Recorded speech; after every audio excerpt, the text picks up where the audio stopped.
자, 오늘 말씀 제목은요, 목마름을 해결하는 예수님입니다. 목마름이라는 단어는 삶 속에서도 그냥 쓸 수 있는 것 같아요, 그죠? 무언가에 대한 어떤 갈급함, 갈증, 갈망 이런 것들을 표현할 수 있습니다.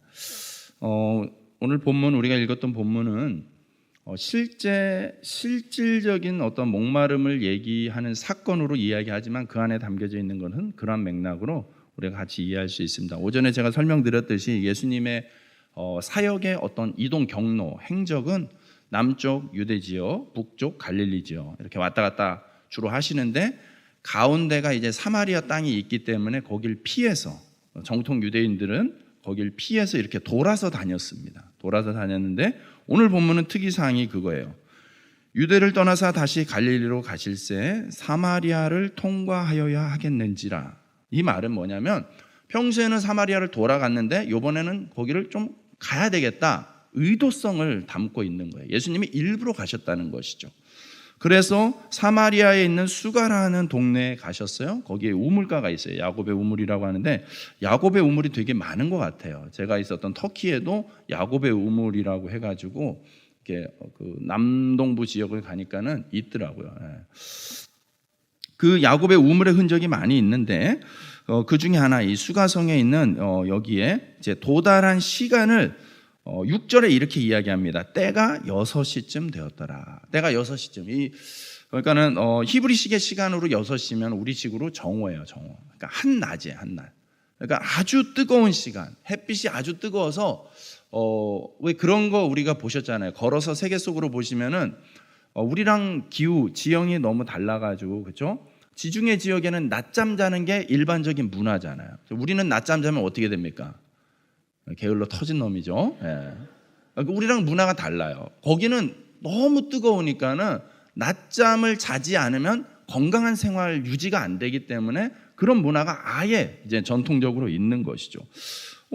이스라엘권도 이제 그런 기후에 영향을 받고 있는 곳인데, 근데 그 한낮에 뜨거운 시간, 사람들이 돌아다니지 않는 시간에 하필 딱 도착했는데 그때 마침 사마리아 여자 한 사람이 물을 길러 나왔다라고 이것을 구체적으로 지금 소개를 하고 있잖아요. 요 구체적으로 묘사하는 거 안에 이 성경, 이 사건의 의도가 담겨져 있는 거죠. 이 여인의 배경을 알 수 있는 힌트들이에요, 이것들은. 이 여인은요, 무슨 연유에서인지 사람들을 마주치고 싶지 않아요. 사람들을 피해서 사는 사람이에요. 그래서 남들, 일반인들이 돌아다니지 않는 그 시간 하필 그 우물가로 찾아간 거예요. 예수님과의 이후 대화를 보니까는 이 여인에게는 사연이 있습니다. 이 여인은 이렇게 예수님과 대화 끝에 남편을 데려와라 했는데 나는 남편이 없습니다. 이렇게 말하니까 맞다. 네가 남편이 없다. 지금 있는 남편도 네 남편이 아니지. 이렇게 이야기를 하는 거예요. 그러니까는 이전에도 5명이라는 남자랑 살아봤고 이 6번째라는 얘기죠. 그러니까는 여러분 얼마나 어떤 잘잘못과 이런 걸 떠나서 그냥 그 여인의 삶 자체가 한 인간으로서의 삶 자체가 얼마나 또 사연이 있고 기구하고 그러겠습니까? 그런 어떻게 보면 아픔이 있는 거예요. 아마 당시의 사회적 관념으로 본다면 이런 여인은 정말 얼마나 손가락질 당하고 무시당하고 그렇게 살았을지 몰라요. 그런 여인이기에 예수님이 오늘 일부러 찾아가셨다는 거예요. 즉, 이 사건은 오늘 이 본문은요, 너무 우리가 익숙하게 유명한 말씀이고 찬양 가운데도 이렇게 찬양으로도 만들어져서 많이 고백하지만 이 사건 안에 또 이 여인과의 대화 속에 예수님의 의도가 담겨져 있어요. 예수님은 어떤 마음일까요? 예수님은 다른 곳에서 대화 가운데 그렇게 분명히 밝히셨죠. 내가 온 것은 의인을 위하여 온 것이 아니라 죄인을 위하여서 왔노라고 이야기를 합니다. 즉 예수님은 죄인의 친구셨고 예수님은 병자들의 친구셨어요. 그게 예수님의 마음이에요. 오늘날 우리가 한국교회가 이 10월 27일 사건을 계기로 해서 다시금 각성해야 되는 부분 중에 하나가 바로 이 주제가 담겨져 있어요. 도대체 예수님은 무엇을 위해서 오셨고 무엇에 초점을 맞춰서 사역을 하셨는지 우리는 분명히 정말 다시 돌아봐야 돼요. 그래서 오늘날 한국 교회가 또 우리 성도들의 삶이 그 방향과 얼마나 어긋나 있었기에 오늘 저들이 하필이면 차별금지법이라는 그런 그럴듯한 이름을 가지고 이렇게 기독교를 무너뜨리려고 하고 있는가. 그 이면까지도 우리가 좀 생각해 봤으면 좋겠습니다. 차별금지 누가 가장 정확하게 실천을 했습니까? 예수님이에요. 예수님의 기준은요, 죄인조차도 차별하지 않는 거. 그게 바로 예수님의 마음인 것이죠. 죄에 대해서는 엄격히 다루셨어요. 하지만 죄인에 대해서는, 그 사람에 대해서는 예수님이 한없이 용서하시고 품어주시고 사랑해 주시는 것이죠. 그게 바로 가장 정확하게 예수님이 실천하고 있는 부분이에요.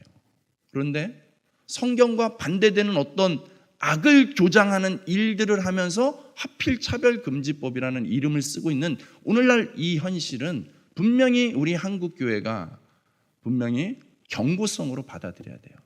경고성으로. 우리가 말씀 안에서 깨어있지 못하니까, 우리가 예수님을 닮아가지 못하고 있으니까 이와 같은 어처구니 없는 사건들이 벌어지고 있다라는 거. 그 부분에 대해서 우리가 정말 각성하고 후회 없는 우리 육여전도에 정말 화끈하게 신앙을 잘 지키면서, 특별히 여러분들은 너무 귀한 게 이제 한참 정말 자녀들을 키우고 있지 않습니까? 그 자녀들을 향해서 정말 목숨 걸고 이 신앙의 가치관을, 올바른 믿음을 잘 전수하는데 앞장서기를 주님의 이름으로 축복합니다. 오늘 특별한 강사님을 모신다 했습니다. 우리 이을준 집사님이 몇 주 전에 중고등부에서 이 차별금지법에 대해서 심각성을 알고 잘 준비하셔서 강의를 잘 하셨대요. 그래서 소문이 나가지고 제가 기꺼이 좋은 강의는 우리 성도들과 같이 나누면 좋겠다 싶어서 좀 이렇게 부탁을 드렸습니다. 자, 우리 집사님 나오실 때 우리 큰 박수로 맞이하겠습니다.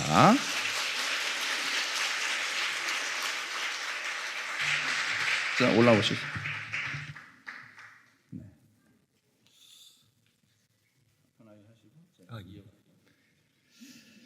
먼저 우리 땅에 140년 전에 선교사님들을 통해서 우리 땅에 빛을 전해주신 우리 하나님께 감사의 박수를 먼저 드렸습니다.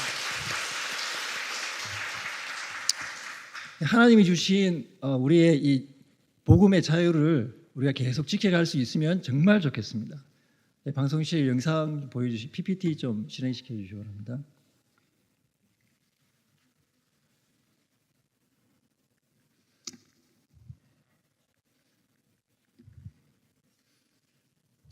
차별금지법은 줄여서 차금법이라고도 부르고 있습니다. 근데 보통 이름을 이렇게 부르는데 내용상으로는 좀 우리가 아셔야 될 게 있습니다. 개별적인 차별금지법이 있습니다. 그리고 지금 우리가 이야기하는 것은 포괄적인 차별금지법입니다. 이 포괄적 차별금지법은 다른 말로 평등법이라고도 부르고 있습니다. 같은 내용입니다. 개별적인 차별금지법은 글자가 보이나요? 개별적인 것은 특정한 범위의 차별을 금지하는 겁니다. 예를 들어서 장애인에 대한 차별 금지, 또는 남녀에 대한 차별 금지, 그리고 우리 직장인들 같으면은 근로기준법도 차별금지법에 해당이 됩니다. 어떤 특정한 범주의 특정한 목적에 대한 차별을 하면 안 된다는 법이 되겠습니다. 이걸 통틀어서 이런 성격의 법들을 차별금지법이라고 하고 있습니다. 그런데 포괄적인 차별금지법은 취지가 성적 지향에 포커스가 되어 있습니다. 성적 지향을 가진 내용에 대해서 모든 방면에서의 그 차별을 금지한다고 되어 있습니다. 그런데 성별 지향이라는 것은 우리가 남녀성에다가 내가 신체적으로 남자지만 내가 여성적인 성격을 갖고 있다는 것도 일종의 성으로 인정을 하는 겁니다. 그래서 이 성별 지향의 종류는 지금 이걸 적용한 나라들에 보면 100가지가 넘는다고 합니다. 특히 또 문제가 될 수 있는 게 우리는 지금 교회에서는 이 성별지향, 동성애 이런 거에 대해서만 포커스를 하고 있지만은 종교와 사상도 앞으로도 문제가 될 수 있습니다. 종교가 문제가 될 수 있는 것은 이단들도 자기들도 종교라고 주장을 해서 비판을 하는 사람들에 대해서 이 법에 적용이 된다고 법에 걸 수가 있습니다. 그리고 또 문제가 되는 것은 등이라는 단어입니다. 등이라는 건 앞으로도 법에 표현은 안 됐지만 나는 여기에 범주에 들어간다고 또 주장을 할 수가 있습니다. 그래서 이 차별금지법에 이 입법이 되면은 굉장한 우리 교회뿐만 아니고 사회적으로도 굉장한 혼란이 벌어질 수가 있습니다. 예상되는 부정적인 결과들을 몇 가지 말씀을 드리면 정당한 차별, 정당한 구별도 금지를 당할 수가 있습니다. 예를 들어서 우리가 회사에 입사를 하잖아요. 회사를 입사를 하면 학력에 따라서 그 임금 체계가 처음부터 시작할 때가 다릅니다. 고졸, 대졸, 그 다음에 대학원도 석사, 그다음 박사에 따라서 배운 게 다르기 때문에 어느 정도의 능력의 차이가 있다고 보고 시작할 때 이제 갭을 두는 거죠. 이런 것도 차별에 해당된다고 걸리면 또 걸릴 수가 있습니다. 특히 이 법이 시행되면 여성분들의 피해가 막심합니다. 남자들도 HIV, 에이즈 감염에 대해서 굉장히 취약하게 됩니다. 그리고 문제는 이런 부작용에 대해서 논의하는 것조차도 법에 저촉이 되는 겁니다. 그리고 이 법의 또 가장 큰 영향력이 징벌적인 손해배상입니다. 징벌적이라는 것은 한번 법에 저촉이 됐으면 이 법에 반복적으로 또 집단적으로 소송을 걸 수가 있습니다. 그래서 만약에 우리 교회에서 밖에 나가서 이제 이렇게 전도하다가 걸렸다.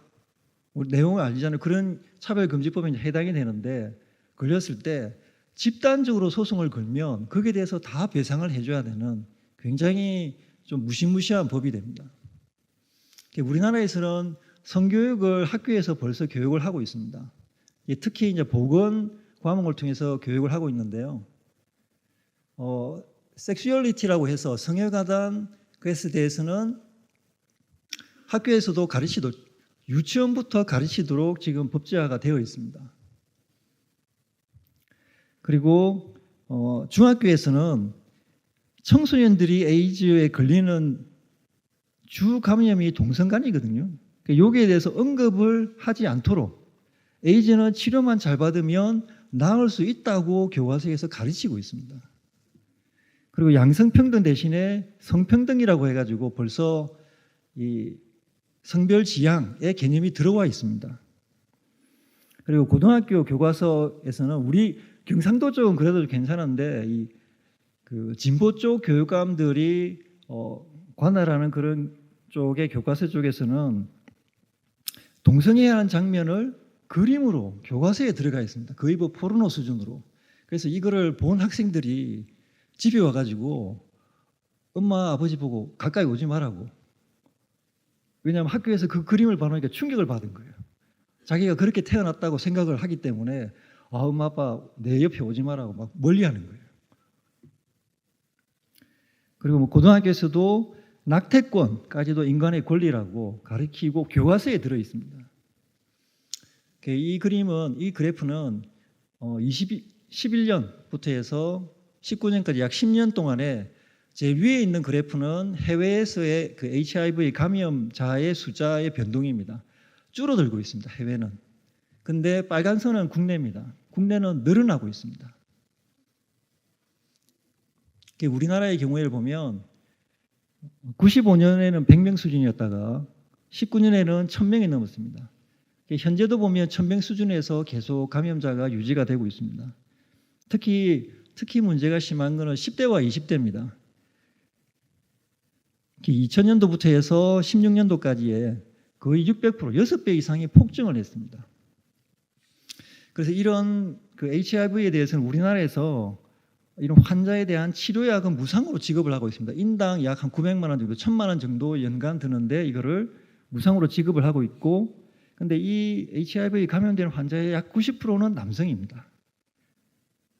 근데 이런 현상에 대해서 우리나라 언론에서는 거의 보도를 하지 않고 있습니다. 인터넷 들어가서 유튜브 찾아봐야지, 찾고 찾아야지 나오는 현상이지, 우리나라에서 얼마나 이 인명을 중요시하고 있습니까? 한 명만 어떤 사고사로 죽어도 대서특필이 되는 이런 나라인데, 한 해에 100명 이상이 감염이 되는 이런 엄청난 숫자에 대해서도 언론에서 떠들지를 않고 있습니다. 왜 그런가 보면 2011년도에 국가인권위원회하고 한국기자협회가 인권보도준칙이라는 것을 제정을 했습니다. 여기에 보면 성적 소수자의 인권이라는 챕터가 있습니다. 여기에 보면 성적 소수자가 잘못되고 타락한 것이라는 뉘앙스를 언론에 담지 말도록 기자들에게 제약을 걸은 겁니다. 그리고 성적 소수자를 특정 질환이나 사회병리 현상과 연결짓지 않도록 인권보도준칙의 내용이 되어 있고요. 맨 마지막에 보면 에이즈 등의 질환이나 이런 성매매들을 사회적인 병리 현상과 연결짓지 않는다. 기자들한테 보도하지 마라 이겁니다. 그래서 그 2011년도 이후로 보면 우리가 뉴스나 이런 데서 거의 알아들을 수가 없는, 실제로는 계속 감염자가 1000명 수준으로 유지가 되고 있는 내용입니다.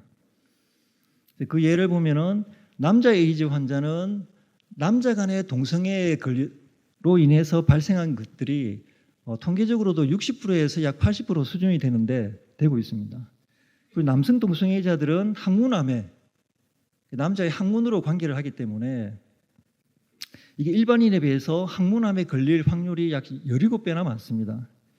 그리고 이런 사람들은 변실금, 우리 요실금을 알잖아요.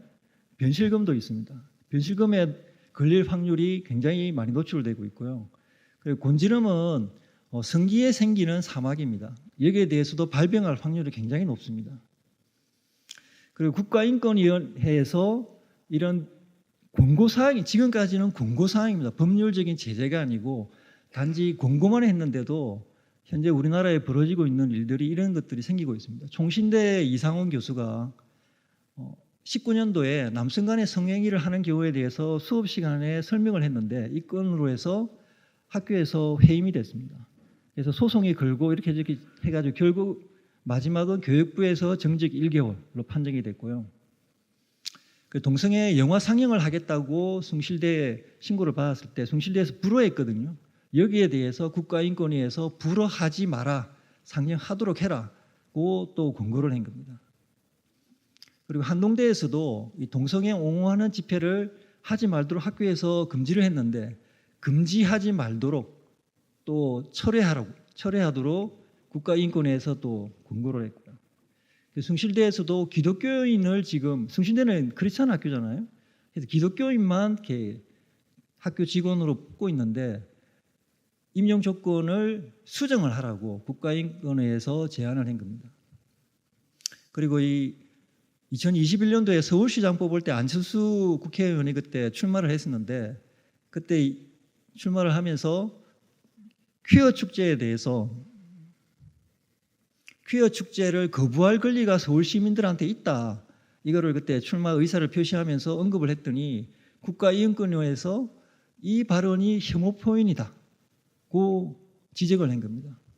사실 아직까지는 국가인권위원회에서 권고사항만 나오고 있는데도 지금 우리나라가 굉장히 교과서, 학교에서도 그렇고 심지어 정치나 다른 방면에서 굉장히 영향을 많이 받고 있습니다. 국가인권위원회 홈페이지입니다. 홈페이지에 보시면 내용 중에 지금 세계적으로 평등법의 제정을 지속적으로 요구를 받고 있고, 그 국가인권위에서 설문조사를 해보니 10명 중에 9명은 평등법에 대해서 법률 제정이 필요하다고 설문 결과를 얻었다고 자기들이 주장을 하고 있습니다. 그래서 평등법을 제정을 해야 된다고 그 국회에다가 설명을 하고 있는데, 사실 이 설문을 받은 사람들이 내용을 잘못 나서 이렇게 한 겁니다. 그래서 내용에 대해서 다시 설명을 해주고 다시 설문을 하니까 절반 이상이 반대하는 그런 또 결과가 나왔습니다. 그런 결과에 대해서는 언급을 안 하는 겁니다. 딱 이것만. 모르는 상태에서 평등 말을 들으면 얼마나 좋습니까? 우리가 이런 경험은 벌써 지난 정부에서도 2주택 이상 주택 보유자에 대해서 중과세를 하면 세금이 우리나라의 주택 문제 해결될 거라고 해서 얼마나 많이 17번이나 그때 주택 관련된 법률을 뜯어 고쳤지 않습니까? 그런데 결과적으로는 반대로 나갔습니다. 이거는 미국 CDC의 홈페이지입니다. 여기 보면 글자가 좀 작은데요. 양성애자 그리고 게이, 남성 동성애자는 HIV에 걸릴 확률이 66% 이상이다. 그 표현이 되어 있습니다. 예, 요거는 그 인권위에서 성적 지향 등을 포함해서 29개 항목에 대해서 차별 금지를 명시해서 평등법을 국회에 제안을 했습니다. 그리고 평등법을 제안하는 지금 이 설명하는 이 단상에 서 있는 여자분이 인권위원회 장이었는데요. 그 당시에 종교계에서 특히 기독교에서는 걱정하지 말라고 했습니다. 근데 걱정을 하지 말라고 한 내용이 보면 교회 안에서의 설교할 때는 그 법의 제촉을 안 받는다는 겁니다. 만약에 교회 안에서 동성애에 관해서 죄악이라고 설교를 해서 이게 만약에 유튜브를 타고 밖에 나갔다 이러면 저촉이 되는 겁니다. 밖에 길거리에서 전도하는 것도 저촉이 되는 겁니다. 교회당 안에서 크리스찬들끼리만 떠들고 놀아라 이겁니다. 그래서 지금까지 노무현 정부 때부터 해가지고 우리나라의 이 평등법, 포괄적 차별금지법의 내용에 해당되는 법률이 수차례 제안이 됐고 자동 폐기가 됐습니다.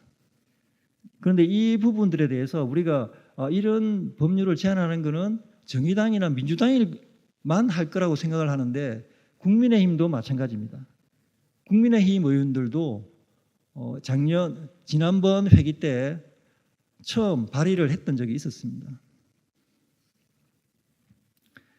차별금지법의 그 주요 내용을 보면 성적 굴욕감, 그리고 혐오감, 그 일체의 성적 운동, 이 성적 느낌을 가지고 자기가 피해를 받았다고 호소를 하면 법에 저촉이 된다 이겁니다. 이 느낌만 가지고 법에 저촉이 된다고 하기 때문에 이건 말도 안 되는 겁니다. 그리고 이 법에 대해서 그 법원에 고소를 하게 되면 우리가 자동차 피해가 생기면은 그 소비자가 자기가 피해를 받았다는 것을 입증을 해야 되잖아요. 근데 이 법은 거꾸로입니다. 가해자가 입증을 해야 됩니다. 그래서 내가 굴욕감을 받았다. 성적인 굴욕감을 받았다고 법원에 고소를 하면 그 피해를 입힌 사람, 입힌 사람이라고 해야 되나요? 전도한 사람, 그 말을 한 사람이 나는 굴욕감을 준 적이 없다고 입증을 해야 됩니다. 근데 그렇게 할 수가 현실적으로가 없습니다. 상대방이 피해를 받은 사람이 내가 그런 느낌을 받았다고 하는데 그걸 어떻게 입증을 하겠습니까? 그래서 포괄적인 차별금지법은 이런 개별적인 내용도 있지만 이런 내용에 대한 부작용을 설명한다든지 비판하는 자유도 금지하도록 되어 있습니다. 역사적으로 보면 지금 우리 기독교만 놓고 보면 유물론은 인간을 소외하기 위한 주장이 유물론으로 발전했고요. 그다음 노동자를 해방시켜야 된다는 내용이 공산주의로 발전을 했습니다. 그리고 지금 우리가 당면하고 있는 게 성을 해방을 해야 된다는 겁니다. 성을 자유롭게 남녀 간의 성이 왔다 갔다 하도록 할 수 있어야 된다. 이 부분이 성을 해방해야지 진정한 인간 해방이 된다는 내용이 주요 골자입니다. 그래서 지금 포괄적 차별금지법의 성별 지향이라는 게 정치가들만의 문제가 절대 아니라는 겁니다. 이 외국의 사례를 이미 외국에서는 차별금지법이 많이 제정이 돼서 됐고 부작용이 많이 나타나고 있습니다. 그런 사례들 몇 가지 좀 설명하고 마치도록 하겠습니다. 영국의 케이스입니다. 차별금지법이 2010년도에 입법이 됐는데요. 내용 중에 보면 빨간색으로 표현된 성전환이 들어가 있고 성적 지향, 내가 신체적으로는 남자지만 나는 여성인 것 같다. 또는 신체적으로는 여성이지만 나는 남자인 것 같다. 이런 성적 지향에 대해서 절대 언급하든지 비판하든지 차별하지 말라는 겁니다. 그리고 동성애를 반대하게 되면 욕설이나 모욕으로 판단한다는 내용이 들어가 있고요. 이렇게 했을 때 영국에서 실제적으로 아까 오전에 동영상에도 잠깐 나왔지만 교도소에 교정하는 목사님이 동성애는 죄라고 했을 때 신앙을 차별했다고 해서 징계 처분을 받았습니다. 그리고 법원에서도 소송을 걸어서 피했습니다. 성공회 교회에 있습니다. 영국의 성공회 교회는 그 개신교 계통이지 않습니까? 그래서 사역자를 모시는데 청소년 사역자를 모시는데 동성애자가 지원한 겁니다. 그래서 당연히 교회에서 동성애자가 사역자를 하면 안 되지 않습니까? 그래서 탈락을 시켰는데 떨어진 동성애자 지원자가 법정에 제소를 해가지고 성공회 교회가 패소를 해서 벌금을 8,500만 원을 물어준 겁니다. 그리고 영국입니다. 직장에서 무슬림 그 직장 동료한테 전도를 하고 나서 전도했다고 해서 이게 제소가 돼가지고 그 전도한 분이 정지 그리고 감봉 처분을 받은 사례가 있었습니다. 13년도에는 길거리에서 동성애 반대를 전도하던 목사님이 경찰한테 체포가 됐습니다. 여러분 이 사람이 남자인 것 같습니까? 여자인 것 같습니까? 남자인 것 같죠? 진짜 남자입니다. 못생긴 남자인데요. 자신이 여자라고 주장을 한 겁니다. 그래서 이 주장을 하는 바람에 자기가 범죄인으로 잡혔지만 여자 교도소에 갈 수 있게 된 겁니다. 그래서 여성 교도소에 들어가서 실제 성폭행을 저지른 겁니다. 미국도 차별금지법이 2008년도에 입법이 됐습니다. 영국하고 동일하게 젠더나 성적 지향 내용이 포함이 됐습니다. 그래서 12년도에 동성 간에 그 결혼하는 부부에 대해서 케이크 제작을 해달라는 그 요청을 받은 그 케이크 제작하시는 분이 나는 크리스찬이기 때문에 못 해주겠다. 거부를 해서 했더니 고소가 된 겁니다. 그리고 아까 영국 사례하고 동일하게 남자로 태어났지만은 자기가 여성이다 그 주장을 하는 사람이 이런 트랜스젠더가 있어가지고 여성 교도소에도 동일하게 수감이 돼서 정말 지저분한 이런 일이 있었습니다. 그리고 21년도에 그 LA에 있는 한인타운에서 생긴 일인데요. 피트니스 센터입니다. 피트니스 센터는 땀을 흘리지 않습니까? 거기에서 남자 성기가 달린 트랜스젠더가 여탕에 출입을 한 사건이 있었습니다. 이 사람입니다. 딱 보면 남자죠. 자기는 여자라는 겁니다. 주장을 하는 겁니다. 근데 이때 피트니스 센터 주인이 당신 입장할 수 없다고 막았습니다. 막으니까 그 남자분이 트랜스젠더죠. 그분이 업소를 법정에 제소를 한 겁니다. 제소를 해서 피트니스 센터 주인이 패소를 했습니다. 왜냐하면은 캘리포니아는 LA 포함한 이 캘리포니아주는 벌써 포괄적 차별 금지법이 통과가 됐기 때문에 자기가 주장하는 성을 인정해 주도록 되어 있는 겁니다. 신체적인 성이 남자더라도 내가 여자다 주장을 하면 여성만이 갈 수 있는 화장실 뭐 이런 공간들을 막으면 법에 걸리는 겁니다. 그리고 캐나다에서는 13살 난 딸이 자기가 남자로 되고 싶다고 했을 때 아버지가 안 된다고 막았습니다. 막았을 때 가정폭력범으로 판결을 받았습니다. 이게 여자나 남자나 성전환을 하게 되면 청소년기에 이게 성전을 하겠다고 나오면은 먼저 사춘기 억제제라는 약물을 투입을 하게 됩니다. 자기 본래의 성에 작용을 못하도록 억제를 하고 반대성이 되는 호르몬을 주입하도록 그렇게 해야지 이제 성전환이 되는 거거든요. 근데 아버지가 볼 때 택도 없는 겁니다. 13살 지금 같은 우리나라 초등학교 6학년, 중학교 1학년 나이지 않습니까? 성전환 하겠다고 하니까 안 된다고 막았더니 가정폭력범으로 판결을 받았습니다. 이분이 자기는 부모인데 그냥 있을 수 없다. 안타까운 경우가 생겼습니다. 통계적으로도 미국에서 현재 고등학생 4명 중에 1명은 나는 성소수자다. 동성애자라 이거죠.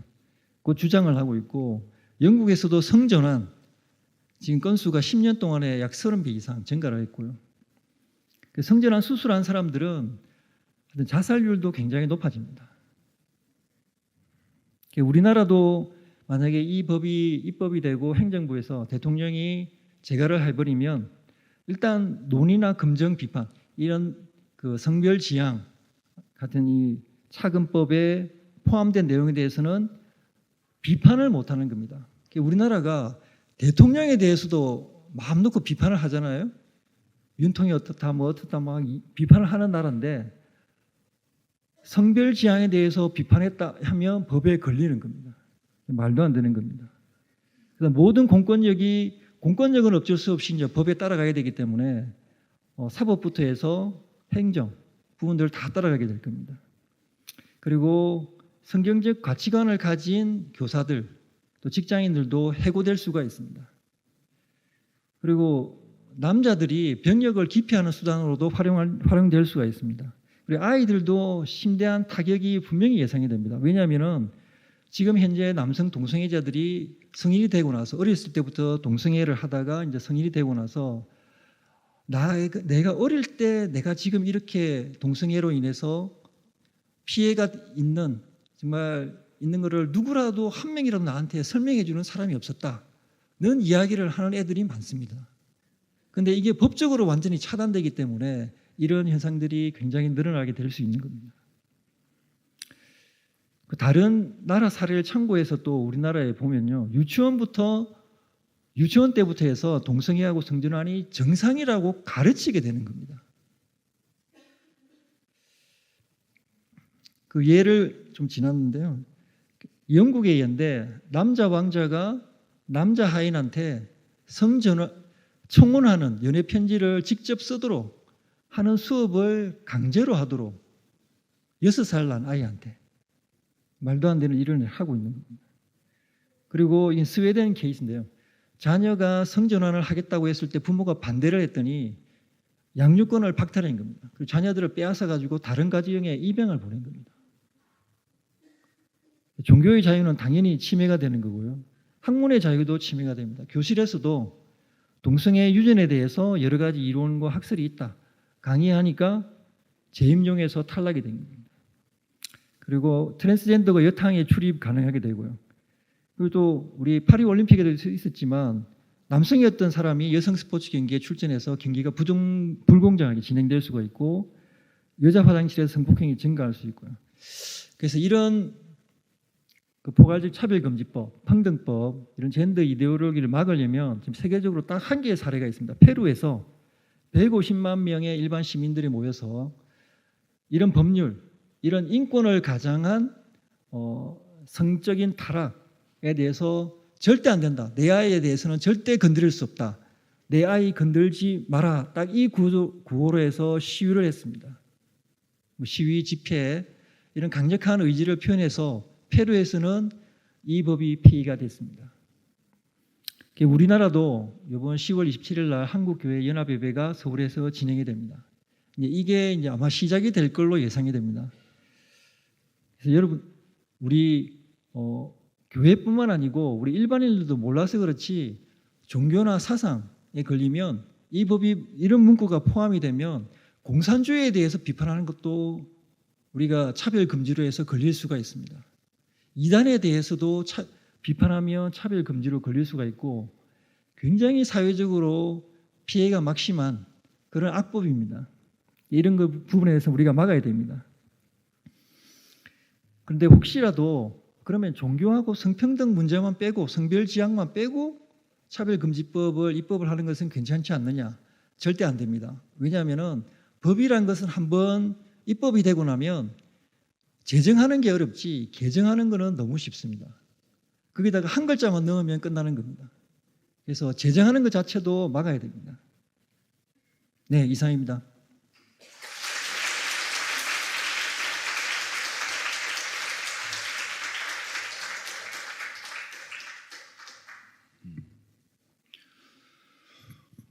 집사님, 교수님 같이 굉장히 잘 정리해 주셔가지고 감사합니다.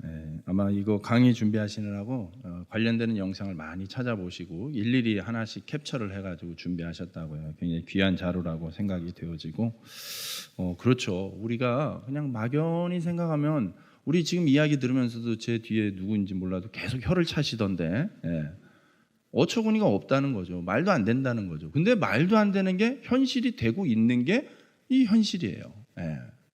우리가 모른다고 해서 존재하지 않는 게 아니라는 거, 인정하지 않는다고 해서 없는 게 아니라는 거예요.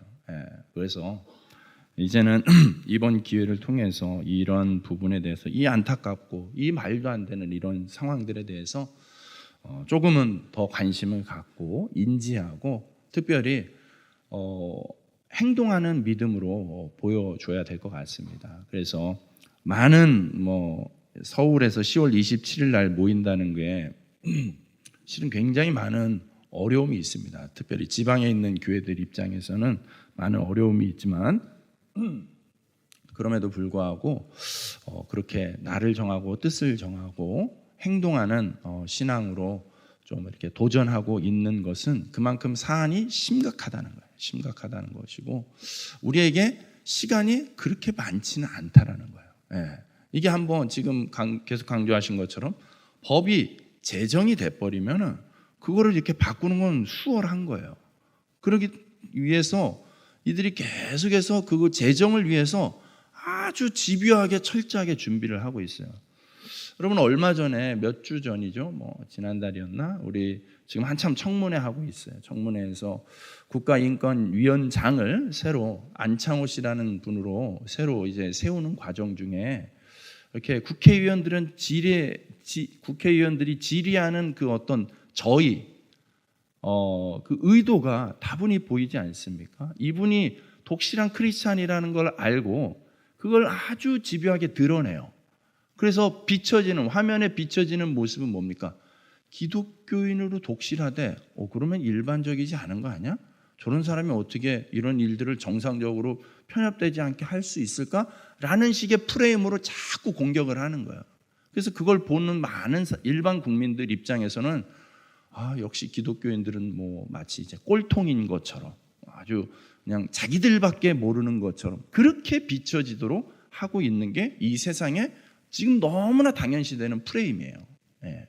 우리가 이런 것들에 대해서 더 이상 묵과할 수가 없고 굉장히 심각하다는 것을 좀 인지하고 함께 기도해 주시고 10월 27일 날 이런저런 사정으로 같이 가지 못하시는 분들은 온라인으로 동일하게 실시간 중계를 한다 하니까 그렇게라도 같이 참여해 주시고 할 수만 있다면 현장에 좀 힘들더라도 같이 가셔서 그렇게 함께 한 자리에 모여서 예배하고 부르짖었으면 좋겠습니다. 네. 오늘 우리가 본문 가운데서 만나는 이 우물가의 여인, 실은 굉장히 목마른 여인이죠. 채워지지 않는 그 갈급함, 오죽하면 남편이 계속 바뀔 수밖에 없는 그 상황, 그래서 사람들을 피할 수밖에 없는 그 지경까지 내몰렸습니다. 그런데 여러분, 이러한 여인에게 세상에서 손가락질하고 차단당하고 무시당하는 이 여인에게 예수님은 의도적으로 찾아가서 먼저 말을 거셔요. 그러니까 이 여인이 깜짝 놀라요. 유대인 남자가 나한테 왜 말을 겁니까? 그러면서 사회적 통념에 대해서 설명하죠. 그 당시 유대인들은 사마리아인들하고 말도 섞지 않았어요. 그런 장벽들을 뛰어넘는 분이 예수님이라는 것이죠. 그렇게 다가가시고 그 여인과의 대화 끝에 이 여인에게 너의 목마름, 궁극의 목마름을 해결해 줄 수 있는 것은 결국에는 예배라는 거예요. 결국엔 예배라는 거예요. 자, 우리가 동성애자들을 이제 앞으로 하여튼 만날 수 있어요. 여러분들이 얼마든지 이제는 만나게 되는 시대가 되어버리고 있는데 그런 사람들을 만났을 때 우린 과연 어떻게 할 수 있을까? 우리 교회 동성애자가 등록하면 여러분 어떻게 해야 됩니까? 등록하지 말라고 해야 될까요? 그게 되게 고민되죠. 목사인 저로서는 아주 심각한 고민이 아닐 수 없는데 많은 어떤 이야기와 그런 것들이 필요할 것 같아요. 근데 무조건 막는 게 그게 성경적이냐? 그렇지는 않다라는 거예요. 그래서 죄를 멀리하고 죄인을 용서한다는 것은 말은 쉬운데 실은 굉장히 어려운 거예요. 그래서 실은 이 주제를 가지고도 일부 기독교인들 중에서는 왜 동성애를 막냐라는 식으로까지 이야기하고 있는 이 혼란한 시대예요, 상황이에요. 그래서 저도 기도하면서 지혜를 구하고 있는데 여러분 원리는 분명한 거예요. 죄된 행위를 계속 한다면 우리가 적극적인 어떤 방어를 해야 되죠. 그렇지만 그것을 인정하고 돌이킬 수 있다면 우리는 그것에 더 적극적으로 같이 격려하고 같이 품어주고 응원하면서 죄로부터 돌이킬 수 있도록 해야 돼요. 이 여인이 예수님을 만났어요. 대화 끝에 내 목마름을 진짜 해결해 줄 수 있는 분 바로 메시아 그리스도시구나 라는 걸 깨달았어요. 예수를 만나니까, 예수를 깨달으니까 이 여인의 태도가 어떻게 달라집니까? 이 여인이요, 물동이를 버려두고 동네로 뛰어 들어가서 사람들에게 외치기 시작합니다. 내가 만난 사람이 누구인지 와서 보십시오. 이 여인은 그 갈증이 해결이 된 거예요. 우리는 그 질병을 고쳐주는 능력을 가진 자들인 줄로 믿습니다. 그 길로 인도해야 되고 치유하는 대상으로 바라봐야 되는 것이죠. 그걸 위해서 우리가 정말 더 지혜롭고, 그러나 정죄하고 싸우고 장벽을 만드는 것이 아니라 그들을 품어주고 그들이 깨닫게 하고 그들이 돌이킬 수 있도록 우리가 정말 지혜를 발휘해서 나아가야 될 줄로 믿습니다. 여러분, 그래서 이 여인은 결국에 그 지역의 전도자로, 앞장서는 전도자로 변화됐습니다. 동성애를 깨닫고 돌아오시는 분들이 있어요. 가능하다는 뜻이겠죠. 복음을 깨달으면 자기들이 세뇌되고 학습되어진 이 동성애가 우리가 그런 존재로 태어난 것이 아니라 내가 죄 때문에, 탐욕 때문에 왜곡되고 변질되었구나 라는 걸 깨달으면서 돌이킬 수 있다는 것이죠. 여러분, 우리가 이러한 부분에 대해서 영적인 지혜를 가지고, 분별력을 가지고 지혜롭게 대응하면서, 지금 우리는 대표적으로 동성애 한 카테고리만 나누었지만 비단 우리가 살아가는 이 세상 속에 여러분, 동성애뿐만이 아니죠. 실은 모든 영역에 있어서 우리가 정말 차별에 대해서는, 진짜 말 그대로의 차별에 대해서는 멀리해야 되지만 정말 예수 그리스도의 마음으로, 사랑으로 품고 정말 그 소외된 자들, 연약한 자들, 단절된 자들을 살리는데, 회복시키는데 우리가 정말 열린 마음으로 앞장서야 될 줄로 믿습니다. 저는 우리 성도님들이, 우리 구미 사랑의 교회가 그와 같은 일에 또 아주 귀하게 쓰임받는 교회가 되기를 간절히 소원합니다.